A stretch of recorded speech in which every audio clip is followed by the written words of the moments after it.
Fine students, तो अब हम लोग नेक्स्ट टाइप के एग्जाम्पल पे आते हैं and the next sort of problems are pH calculation for mixture of strong acids. तो मिक्सचर ऑफ स्ट्रॉन्ग एसिड्स के लिए हम लोग अलग से कोई थ्योरी नहीं पढ़ेंगे, ये जो हमने स्ट्रॉन्ग एसिड वाला पार्ट पढ़ा है उसी का ये एक एक्सटेंशन है, ठीक है। तो मिक्सचर ऑफ स्ट्रॉन्ग एसिड्स में क्या होगा भाई, प्रॉब्लम में बोला जाएगा दो या उससे ज्यादा स्ट्रॉन्ग एसिड्स को मिला दिया गया, मिक्स कर दिया गया। तो अब ऐसे केस में हम लोग क्या करेंगे भाई, हम लोग जैसे मिक्सचर फॉर्मूला मोलैरिटी वाले कॉन्सेप्ट में, मोल कॉन्सेप्ट के चैप्टर में हम लोगों ने पढ़ा था, तो मिक्सचर वाला फॉर्मूला हम लोग यूज करेंगे और उससे हम लोग फाइनल सोल्यूशन में टोटल H+ की मोलैरिटी निकाल लेंगे। Once we get the molarity of H+ in the final solution, then obviously we can use it to calculate the pH. वहां पर भी वही सेम लॉजिक लग जाएगा कि अगर H+ कमिंग फ्रॉम एसिड, जो फाइनल टोटल H+ आ रहा है, फाइनल मोलैरिटी वो M1V1 + M2V2 करने के बाद, तो जो फाइनल H+ की मोलैरिटी आ रही है एसिड से, अगर वो 10⁻⁻⁶ से ज्यादा है तो हम लोग पानी वाले को छोड़ देंगे और अदरवाइज हमें पानी वाले को कंसिडर करना पड़ेगा। और पानी वाला कैसे कंसिडर करना होता है इसके बारे में we have had sufficient discussion. तो अब इसी कंटेक्स्ट में हम लोग एक ये प्रॉब्लम यहां पर लेते हैं। प्रॉब्लम हमारे सामने है और ये प्रॉब्लम क्या है, प्रॉब्लम ये है कि हमें बोला गया कि calculate the pH of mixture of 400 ml 1/200 molar H2SO4 plus 400 ml 1/100 molar HCl plus 200 ml water. इन सब चीजों को मैंने मिला दिया तो ये एक मिक्सचर ऑफ स्ट्रॉन्ग एसिड्स बन गया। ये H2SO4 भी एक स्ट्रॉन्ग एसिड है और HCl भी एक स्ट्रॉन्ग एसिड है। ये मैंने आपको लिस्ट याद करवाई हुई है कि 5-6 जो स्ट्रॉन्ग एसिड्स होते हैं जो 100% आयनाइज करते हैं, ठीक है। तो अब मैंने यहां पे क्या किया कि फाइनल सॉल्यूशन में मैंने लिखा H+ का मोलैरिटी, ठीक है। तो H+ की मोलैरिटी फाइनल सॉल्यूशन में क्या हो जाएगी, ये करने के लिए मैंने M1 × V1 है ना, सो 400 × 1/200, ये तो मिली मोल्स हो गया, मोलैरिटी इंटू वॉल्यूम इन ml, ये मिली मोल्स ऑफ H2SO4 हो गया और इंटू हम लोग क्या कर देंगे 2 कर देंगे, क्योंकि H2SO4 डायप्रोटिक है तो 1 से 2 H+ आता है। और ये मैंने आपको बताया कि कुछ K वगैरह नहीं दिया होता है तो हम लोग इसे दोनों स्टेप स्ट्रॉन्ग मान लेते हैं। तो 400 × 1/200 × 2, ठीक है, ये H+ जो H2SO4 से आएगा, प्लस 400 × 1/100 ये HCl का मिलीमोल्स हो गया। और HCl का जितना मिलीमोल्स है, HCl तो मोनोप्रोटिक है तो जितना HCl का मिलीमोल्स है उतना ही H+ का भी मिलीमोल्स हो जाएगा। तो ये H+ यहां से आ गया, ये H+ HCl से आ गया, divided by the final total volume. तो फाइनल टोटल वॉल्यूम कितनी हो जाएगी, 400 + 400 + 200। So final volume of the solution will be 1000 ml, ठीक है। अब इसको हम लोग अगर थोड़ा सा सॉल्व करें तो यहां से हमारे पास क्या आ जाएगा भाई, ये इससे कट जाएगा 2 टाइम्स, ठीक है। तो 2 × 2 this will become 4 and this will also become 4। So this thing entire thing becomes 4 over here और ये भी पूरी चीज 4 हो गई। तो 4 + 4 विल बी हाउ मच, 8।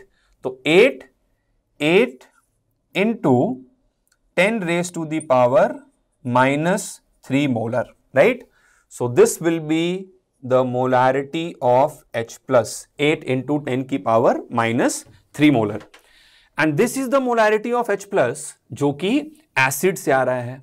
क्या हमें इसमें पानी वाला जोड़ने की जरूरत है, बिल्कुल नहीं, क्योंकि ये 10⁻⁶ से बहुत ज्यादा है, ठीक है।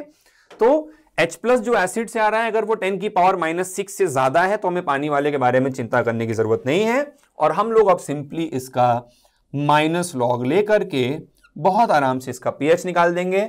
pH आ जाएगा 3 - log 8 and log 8 we all know is 0.9. So my final answer to the problem will be 2.1.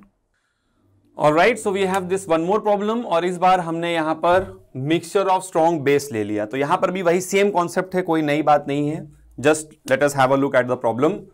तो यहां पर बोला गया 500 ml 10⁻⁻5 molar NaOH plus 500 ml 2.5 × 10⁻⁻5 molar BaOH whole twice plus 99 litre water. इन सब चीजों को हमने मिक्स किया and we have to find out the pH of the final solution. तो इस बार मिक्सचर ऑफ स्ट्रॉन्ग बेसेस है, जब भी Kb वगैरह नहीं दिया और जितने भी एल्कली मेटल के हाइड्रोक्साइड्स होते हैं और एल्कली अर्थ मेटल के हाइड्रोक्साइड्स होते हैं, ये सब एज अ जनरल रूल हमें ध्यान रखना है they are strong bases, that is ये कंप्लीटली 100% आयनाइज करते हैं, ठीक है। तो अब यहां पर हम लोग सबसे पहले OH माइनस की मोलैरिटी निकालते हैं फाइनल सोल्यूशन में, the molarity of OH minus in the final solution coming from strong base. तो वो कितना हो जाएगा भाई, वो हो जाएगा 1/2 into 10 raise to the power -5। 1/2 क्यों कर दिया, क्योंकि ये ml में है और हमको फाइनल वॉल्यूम लीटर में दिया हुआ, तो इस बार मैं मोल्स निकाल रहा हूं। मोलैरिटी निकालने के लिए हम लोग मोल्स अपॉन लीटर करते हैं या फिर मिली मोल्स अपॉन मिली लीटर करते हैं। तो पिछली बार वॉल्यूम्स मिली लीटर में थे तो इसलिए मैं मिली मोल्स डाल रहा था, लेकिन इस बार वॉल्यूम लीटर में है तो इसलिए मैं मोल्स डाल रहा हूं, ठीक है। तो 10 raise to the power -5 into 1/2, तो ये NaOH का मोल्स हो गया, molarity into volume in litre, ठीक है। तो ये NaOH का मोल्स हो गया और जितना NaOH है उतना ही OH माइनस भी आ जाएगा। तो 1/2 into 10 raise to the power -5 plus इसका वॉल्यूम भी 500 ml है तो लीटर में करेंगे, तो 1/2 into 2.5 into 10 raise to the power -5, ये तो BaOH होल ट्वाइस का मोल्स हो गया और इसको मुझे करना पड़ेगा इंटू 2। वाई इंटू 2, क्योंकि BaOH होल ट्वाइस एक डाई एसिडिक बेस है तो ये 2 OH माइनस देगा। तो molarity into volume in litre, ये इसका मोल्स हुआ और जितना इसका खुद का मोल्स है उसका डबल OH माइनस आएगा।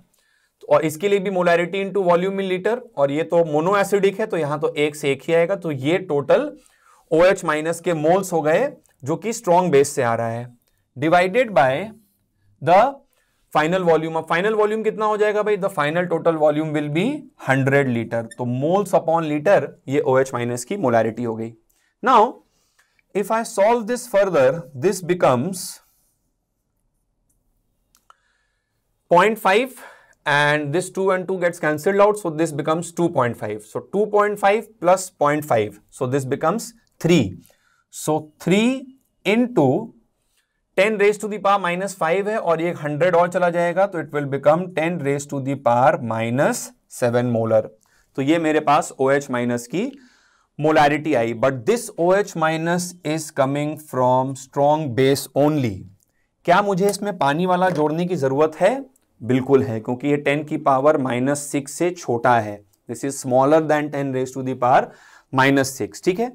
तो पानी वाला जोड़ने के मेरे पास दो तरीके होते हैं, या तो भाई मैं पूरी क्वाड्रेटिक सॉल्व करने बैठूं या फिर एक बार ऑब्जेक्टिव सवाल में एक रफ आंसर एस्टिमेट करने के लिए, एक अप्रोक्सीमेट आंसर एस्टिमेट करने के लिए मैं OH minus coming from water को एक बार के लिए 10 की पावर -7 मोलर ही बोल सकता हूं, कॉमन आयन इफेक्ट इग्नोर करके।